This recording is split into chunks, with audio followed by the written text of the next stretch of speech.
informasi. Berikut adalah penjelasan singkat mengenai jawaban UAS audit sistem informasi saya. Soal yang pertama itu jelaskan apa itu audit sistem informasi, fungsinya beserta peran auditor di dalam pengembangan sistem audit. Jelaskan apa saja pengendalian audit sistem informasi dan resiko apa yang terjadi di dalam auditing.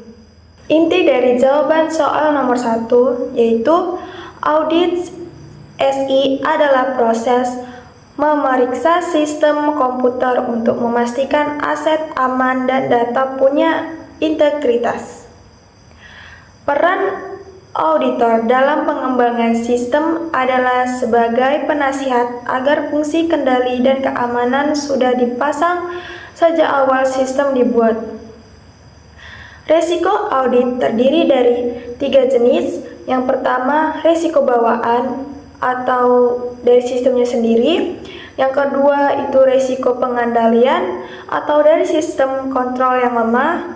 Dan yang ketiga, yaitu resiko deteksi atau kegagalan auditor menemukan kesalahan. Soal yang kedua, yaitu jelaskan tahapan atau proses pelaporan hasil audit sistem informasi dan uraikan hubungan antara keamanan informasi atau information security dan audit sistem informasi. Inti jawaban dari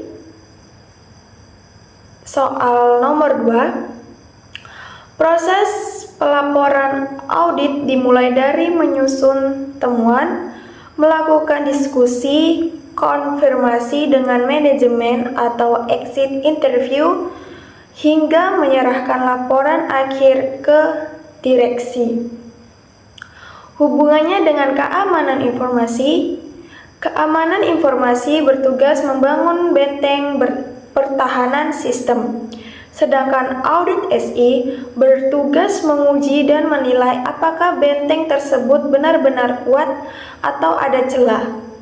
Soal yang ketiga, sebuah organisasi mengidentifikasi risiko tinggi pada sistem mereka tetapi tidak mengalami insiden selama bertahun-tahun. Faktor-faktor apa yang mungkin mencegah risiko tersebut terrealisasi? Bagaimana hal ini dapat mengaruhi penilaian risiko? Inti dari jawaban soal nomor 3, risiko tinggi tetap bisa tidak menghasilkan insiden selama bertahun-tahun karena adanya faktor keberuntungan atau adanya lapisan keamanan lainnya atau compensating control yang tidak sengaja merendamnya. Pengaruhnya, auditor tetap harus menilai risiko tersebut tinggi karena ketiadaan insiden di masa lalu bukan jaminan sistem aman di masa depan atau false sense of security. Soal yang keempat, seorang auditor menemukan kelemahan signifikan dalam sistem informasi perusahaan. Selain melaporkan temuan, apa yang seharusnya dilakukan auditor untuk membantu organisasi berkembang? Hal apa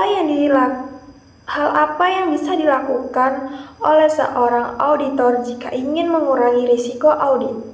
Inti dari jawaban soal nomor 4, selain melaporkan temuan, auditor harus memberikan rekomendasi solusi yang konkret dan membantu organisasi memprioritaskan perbaikan berdasarkan risiko terbesar. Untuk mengurangi risiko audit sendiri, auditor bisa memperbanyak sampel data dan menggunakan metode pengujian yang lebih mendalam seperti uji penetrasi atau penetration test. Soal yang kelima, dalam melakukan prosedur audit internal, akan ada banyak kendala yang ditemukan dalam prosesnya. Jelaskan kendala apa saja yang mungkin ditemukan dalam proses tersebut dan bagaimana mengatasi setiap kendala yang terjadi. Inti dari jawaban soal nomor 5 yaitu untuk 10 kendala audit internal, saya merangkumnya ke dalam 3 kelompok utama terbesar solusinya.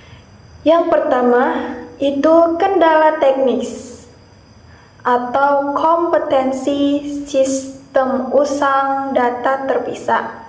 Solusinya adalah peningkatan sertifikasi auditor dan penggunaan software audit khusus CAATS.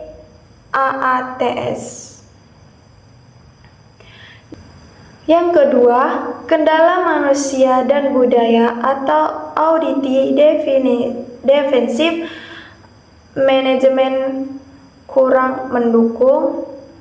Solusinya melakukan pendekatan persuasif dan edukasi dampak kerugian materi ke manajemen. Dan yang ketiga, yaitu kendala operasional atau waktu tempat, dokumen buruk, dan akses dibatasi. Yaitu solusinya menerapkan audit berbasis risiko atau fokus yang penting saja dan meminta access rate only. Demikian penjelasan jawaban dari saya untuk UAS ini. Terima kasih atas perhatiannya. Mohon maaf jika ada kekurangan. Wassalamualaikum warahmatullahi wabarakatuh.